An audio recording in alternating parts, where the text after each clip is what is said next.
BSF ক্যাম্পে আগুন, মৃত জওয়ান, জ্বালানি মজুতে ঘরে আগুন লেগে বিপত্তি। আরো একবার আপনাদের জানাই, বিএসএফ ক্যাম্পে আগুন, মৃত জওয়ান, জ্বালানি মজুতে ঘরেতেই আগুন লেগে হয় বিপত্তি। হিঙ্গলগঞ্জের বাঁকড়া ৭৭ নম্বর ব্যাটালিয়নের ঘটনা। বিএসএফ ক্যাম্পে আগুন, মৃত জওয়ান, জ্বালানি মজুতে ঘরে আগুন লেগে এই বিপত্তি। হিঙ্গলগঞ্জের বাঁকড়া ৭৭ নম্বর ব্যাটালিয়নের ঘটনা।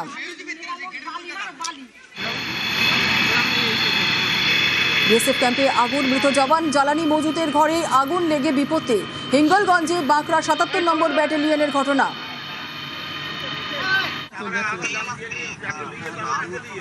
বিএসএফ ক্যাম্পে আগুন, মৃত জওয়ান, জ্বালানি মজুতের ঘরে আগুন লেগে বিপত্তি।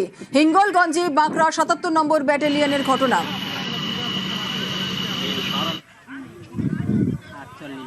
বিএসএফ ক্যাম্পে আগুন, মৃত জওয়ান, জ্বালানি মজুতের ঘরে আগুন লেগে বিপত্তি।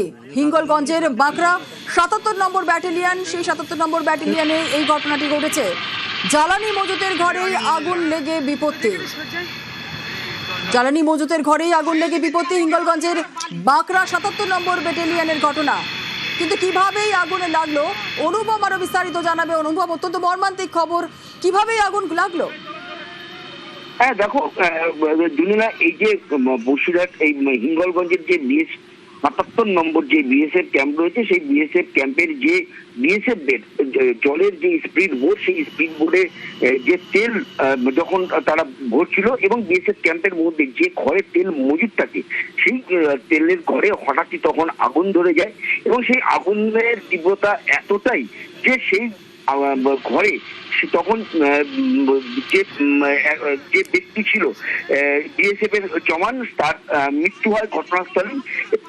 তড়িঘড়ি অন্যান্য যেসব বিএসএফরা রয়েছে তারা এবং গ্রামের মানুষ এবং পাশেই যেহেতু হিঙ্গলগঞ্জ থানা, সেই থানার পুলিশও ঘটনাস্থলে যায়, নেভানোর চেষ্টা করে। তারপরে দমকলের একটি ইঞ্জিন ঘটনাস্থলে যায় এবং সেই আগুন নিয়ন্ত্রণে আনার চেষ্টা করে এবং তারপরে তাকে সেই জ্যোতিরাম সিং, যে মারা গেছে বিএসএফ ক্যাম্পের এএসআই, একজন বিএসএফ এর এএসআই, তাকে নিয়ে বসিরহাট মহকুমা হাসপাতালে নিয়ে আসা হচ্ছে। এই মুহূর্তে সে রাস্তায় রয়েছে, তাকে বিএসএফরা নিয়ে আসছে এবং এই নিয়ে কিন্তু রীতিমতো এরকম কিন্তু রীতিমতো আতঙ্ক তৈরি হয়েছে যে এরকম বিএসএফ এর মতন একটা ক্যাম্পে, সেখানে এই বিএসএফ ক্যাম্পে যেখানে তেল মজুদ ছিল, সেই তেলে কিভাবে বিস্ফোরণ ঘটলো। যদিও স্থানীয় সূত্রে যেটা আমরা জানতে পারছি যে শর্ট সার্কিট থেকেই এই আগুন লাগে এবং তার থেকে আর কি এই ভয়ঙ্কর আগুনের বিস্ফোরণ হয়। ধন্যবাদ। গ্যাস ওই হয়তো তেল দিচ্ছিল, যা আছে ওর মধ্যে ছিল একজন, তেলের লাইনে আগুন লেগে গেছে।